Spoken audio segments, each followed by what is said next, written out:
Pirmais 0, otrais 0, trešais 0,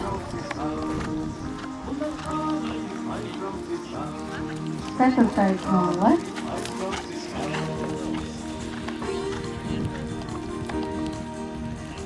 piektais 0, sestais 0,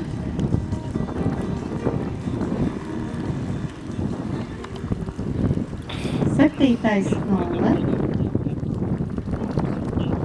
astotais 0, 9, 8B 0,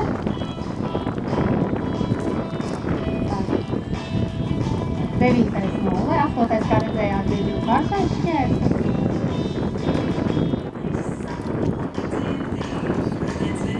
Un 10. 0. Paldies dalībniecei. Tātad maršruts veikts bez soda punktiem.